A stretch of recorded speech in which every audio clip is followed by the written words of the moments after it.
अस्सलाम वालेकुम, क्या हाल है? खैरियत से हैं? यूएसए के अंदर इलेक्शन का माहौल है और प्रेसिडेंशियल इलेक्शन हो रहे हैं और इस हवाले से मैं ऑलरेडी कुछ वीडियोस बना के शेयर कर चुका हूं मुख्तलिफ चीज़ों के हवाले से अवेयरनेस देने के लिए, ओवरऑल इन्फॉर्मेशन देने के लिए और यहाँ पे जो माहौल है उस हवाले से ओवरऑल आइडिया देने के लिए। ये उस इलेक्शन सीरीज की एक और वीडियो है और इस वीडियो के अंदर बात करेंगे जो सबसे इम्पोर्टेंट इलेक्शन है, जो सबसे इम्पोर्टेंट चीज़ है इस इलेक्शन के अंदर, वो प्रेसिडेंट का इलेक्शन है। प्रेसिडेंट के इलेक्शन के लिए जो मुकाबला होता है वो दो पार्टीज के दरमियान होता है मोस्टली। और भी पार्टीज हैं, और भी पार्टीज के कैंडिडेट्स हैं, नॉमिनीज हैं जो इस इलेक्शन के अंदर शामिल हैं, हिस्सा ले रहे हैं। लेकिन जो मेन मुकाबला है वो डेमोक्रेटिक पार्टी की जो नॉमिनी है कमला हैरिस, उसके दरमियान, और जो रिपब्लिकन पार्टी के जो कैंडिडेट हैं डोनाल्ड ट्रंप, जो पहले 4 साल पहले प्रेसिडेंट रह चुके हैं और उसके बाद जो बाइडेन ने उनको टेक ओवर किया था और उसके बाद जाके जो बाइडेन के अभी ये 4 साल मुकम्मल हो रहे हैं और उसके बाद अब जो इलेक्शंस के अंदर जो प्रेसिडेंट बनेगा ये 2028 के एंड तक जो है वो यूएसए का प्रेसिडेंट रहेगा और ये 47 प्रेसिडेंट होगा।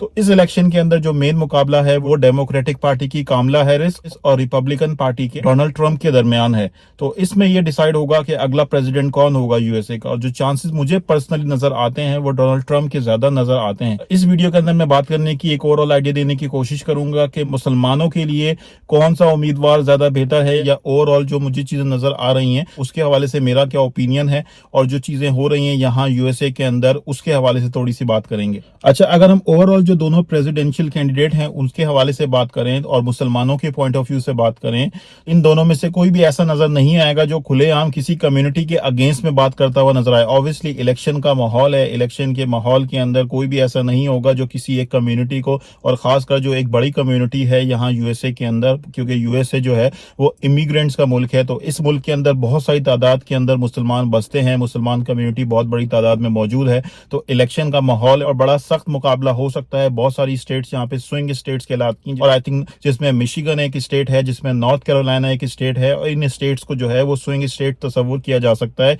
यानी ये किसी भी तरफ जा सकती है। यहाँ से डेमोक्रेटिक पार्टी भी जीत सकती है और यहाँ से रिपब्लिकन पार्टी भी जीत सकती है। इस तरह कुछ स्टेट्स बड़ी क्लियर होती हैं और कुछ स्टेट जो होती हैं वो स्विंग स्टेट्स होती हैं, और जो इलेक्शन के रिजल्ट्स होते हैं यहाँ पे जो स्विंग स्टेट्स के वोटर हैं उनके डिसीजन के ऊपर, उनके वोट के ऊपर डिपेंड कर रहे होते हैं। तो अगर मैं बात करता हूँ अपनी स्टेट की, तो स्टेट ऑफ नॉर्थ कैरोलिना और मिशिगन ये स्विंग स्टेट्स कहला सकती हैं, ये स्विंग स्टेट्स की कैटेगरी में आती हैं। तो और यहाँ पे मुसलमानों की बहुत बड़ी तादाद बसती है। तो यहाँ के जो मुसलमान हैं वो किस प्रेसिडेंशियल कैंडिडेट के हक में वोट डालते हैं, इससे बहुत ज्यादा इम्पैक्ट बढ़ सकता है इन इलेक्शंस के ऊपर।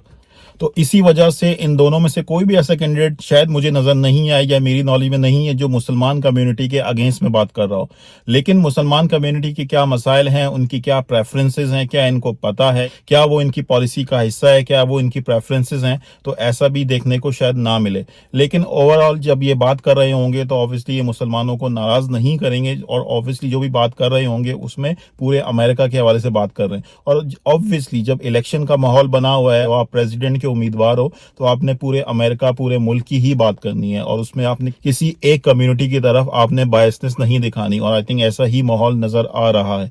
लेकिन अगर हम इसको थोड़ा सा बेहतर तरीके से जांचने की, ओवरऑल इवेल्युएट करने की कोशिश करें, तो आजकल के दौर का जो सबसे बड़ा मसला है, जो मुसलमानों के लिए सबसे बड़ा मसला नजर आता है दुनिया के अंदर, वो फलस्तीन का मसला है, वो इसराइल का जुल्म है। तो क्या इन दोनों में से कोई ऐसा कैंडिडेट मुझे पर्सनली नजर आता है कि जो आपको लगेगा यार वो इसराइल के अगेंस्ट में कोई एक्शन ले सकता है? I don't think so. Personally मुझे ऐसा नजर नहीं आता। अमेरिका की स्टैब्लिशमेंट की बात करें या यहाँ पे जितने भी लोग बड़े ओहदों के ऊपर होते हैं, या जो एक ओवरऑल यहाँ पे सपोर्ट की बात करते हैं, तो अमेरिका के अंदर और बाकी वेस्टर्न कंट्रीज के अंदर, यूरोपियन कंट्रीज के अंदर ओवरऑल अगर हम बात करते हैं, मेजोरिटी लेवल पे बात करते हैं, और इसराइल की सपोर्ट के अंदर जो मसला है फलस्तीन है उसके हवाले से आपको एक बायसनेस नजर आती है। आप मीडिया पे देख लें, मीडिया पे जो बात हो रही होगी वो नजर आएगा कि वो इसराइल की तरफ टिल्ट है उनका, यानी इसराइल की सपोर्ट में वो बायसनेस नजर आती है। हालांकि कितना ज्यादा जुल्म हो रहा है, कितना ज्यादा जुल्म और बर्बरियत हो रही है, इतने बड़ी तादाद में मुसलमानों को जो है वो शहीद किया जा चुका है फलस्तीन के अंदर, उसके बावजूद भी लोग अभी कंफ्यूज नजर आते हैं, या वो नजर आता है कि इसराइल जो है वो सही कर रहा है या गलत कर रहा है, इसके ऊपर बहस हो रही होती है। और बहुत सारे मीडिया के अंदर लोग बैठ के इसराइल की सपोर्ट में आर्ग्यूमेंट दे रहे होते हैं, या उसकी जस्टिफिकेशन तलाश करने की कोशिश कर रहे होते हैं, या जस्टिफिकेशन दे रहे होते हैं। तो ये जो बायसनेस है, जो वेस्टर्न मीडिया की बायसनेस है, वेस्टर्न लीडर्स की जो जो बायसनेस है,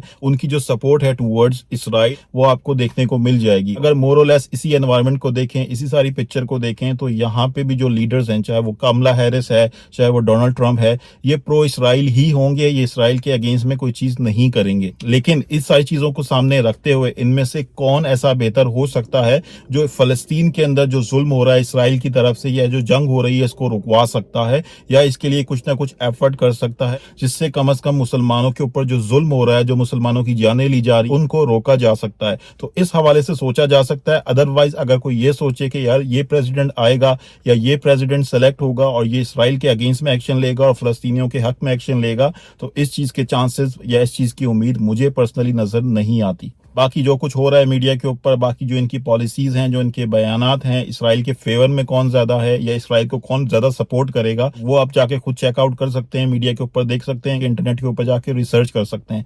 अदरवाइज ओवरऑल इसराइल की लॉबी यहाँ पे बड़ी स्ट्रांग है। जिस तरह से बाकी दुनिया के अंदर, बाकी वेस्टर्न कंट्रीज के अंदर इसराइल की लॉबी स्ट्रांग है। इसराइल एक पावरफुल कंट्री है, उसने अपनी एक लॉबी बनाई हुई है, उसके पास पैसा है, उसके पास पावर है, तो उसकी जो पावर और पैसा जो है वो आपको नजर आएगा। उसकी जो सपोर्ट है वेस्ट के अंदर, अमेरिका के अंदर, वो भी नजर आती है। वो भी कोई ढकी छुपी बात नहीं है कि अमेरिका उसको सपोर्ट कर रहा है। तो इसी तरह से जो प्रेसिडेंट के जो उम्मीदवार होंगे, ऑब्वियसली वो भी इसराइल के अगेंस्ट में बात नहीं कर रहे होंगे, जो दो मेन पार्टीज के हैं। इसके अलावा जो ग्रीन पार्टी की कैंडिडेट है, जो ग्रीन पार्टी की नॉमिनी है जिल स्टाइन, आई थिंक उनके जो ओपिनियंस हैं, उनके जो व्यूज हैं, इसराइल की जो पॉलिसीज है एटलीस्ट उसके अगेंस्ट में नजर आती है। ये जो इसराइल के जो एक्शन है, जो इसराइल का जुल्म है, उसके खिलाफ उनके व्यूज देखने को मिल जाएंगे। जहां तक मैंने एक इनिशियल रिसर्च की है, उसके हवाले से स्क्रीनशॉट है, वो भी मैं शेयर कर देता हूं नीचे। आप खुद भी इंटरनेट के ऊपर जाके और रिसर्च कर सकते हैं और इनके जो व्यूज हैं इसके हवाले से आप फर्दर डिटेल में इंफॉर्मेशन ले सकते हैं। लेकिन क्योंकि असल मुकाबला डेमोक्रेटिक पार्टी और रिपब्लिकन पार्टी के दरमियान ही है, डोनाल्ड ट्रंप और कमला हैरिस के दरमियान ही है, तो इन्हीं में से डिसाइड होगा कि यूएस का अगला प्रेसिडेंट कौन होगा। तो मुसलमान कम्युनिटी की बात करें और स्विंग स्टेट्स के अंदर जो मुसलमान कम्युनिटी है उसके हवाले से बात करें, तो उनको सोचना चाहिए, उनको देखना चाहिए कि वो अपने वोट का सही इस्तेमाल किस तरीके से कर सकते हैं। कौन सा ऐसा कैंडिडेट है जो फलस्तीन के मसले को हल कराने में कुछ रोल प्ले कर सकता है और फलस्तीन के अंदर जो जुल्म हो रहा है उसको रुकवा सकता है। इन सारी चीजों के हवाले से आप खुद बेहतर सोच सकते हैं, थोड़ी बहुत और रिसर्च कर सकते हैं, अपना अंदाजा लगा सकते हैं और उसके बाद जाके आप अपने वोट का सही इस्तेमाल कर सकते हैं। अच्छा, मैं अभी आपके साथ एक वीडियो शेयर करता हूं। ये वीडियो मैंने आज ही देखी है, आज ही मुझे मिली है, तो मैंने कहा मैं आप लोगों के साथ भी शेयर कर लेता हूं, क्योंकि इस वीडियो के अंदर यहाँ की एक स्टेट है मिशिगन, जो कि मैंने बताया स्विंग स्टेट के तौर पे उसको तस्वुर किया जा सकता है। वहां की मुसलमान कम्युनिटी है या वहां की कोई एसोसिएशन है, मुस्लिम एसोसिएशन, उन्होंने डोनाल्ड ट्रंप के साथ एक जलसे के अंदर या एक तकरीब के अंदर शिरकत की है और डोनाल्ड ट्रंप की हिमायत का ऐलान किया है। तो उनके क्या व्यूज हैं और किन बेसिस के ऊपर उन्होंने डोनाल्ड ट्रंप की हिमायत का ऐलान किया है, वो आप खुद सुन लें। As the president said, we just had a positive meeting with President Trump. We as Muslims stand with President Trump because he promises peace. He promises peace, not war. We are supporting Donald Trump because he promised to end war in the Middle East and Ukraine.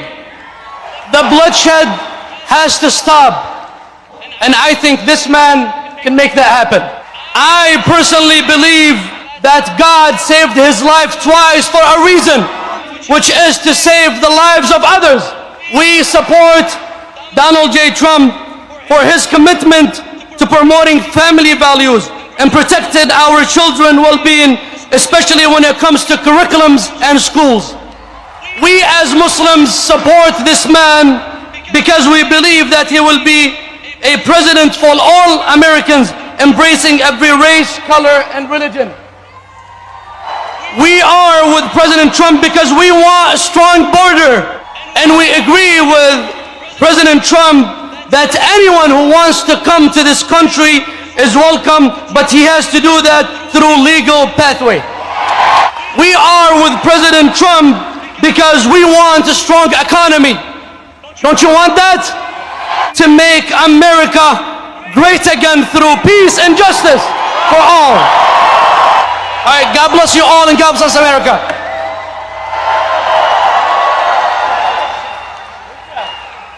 अच्छा यार, तो ये video आपने देख ली, बाकी जो मेरे opinions हैं, जो मेरे थॉट्स हैं, जो मेरी इन्फॉर्मेशन है, वो भी मैंने आपके साथ शेयर कर ली। तो अब जो भी यहाँ पे मुसलमान कम्युनिटी है यूएसए के अंदर, जो भी मुसलमान वोटर्स हैं, उनको चाहिए कि वो अपने तरीके से भी थोड़ी बहुत रिसर्च कर लें, अपनी भी इवैल्यूएशन कर लें, और उसके बाद इन सारी चीज़ों को सामने रखते हुए जो उनके पास वोटिंग का राइट है उसको वो इस्तेमाल कर सकते हैं। ओवरऑल जो यूएसए के मसाइल हैं, जो यूएसए के अंदर जो इन्फ्लेशन का मसला है, जो यूएसए के अंदर और दूसरे मसाइल हैं, जिसके अंदर हेल्थ केयर कॉस्ट का मसला है, इन सारी चीज़ों के हवाले से भी सोचें, ज़रूर सोचें कि इन सारी चीज़ों को कौन बेहतर कर सकता है, इन सारे मसाइल को कौन सॉल्व कर सकता है, और किसकी ऐसी पॉलिसीज़ हैं जो अवाम दोस्त पॉलिसीज़ हैं, यूएसए की जो आम आवाम है उसकी बेहतरी के लिए है। तो इन सारी चीज़ों को भी ज़रूर जहन में रखें, और उसके बाद फिर अपना वोटिंग का जो राइट है उसको इस्तेमाल करें।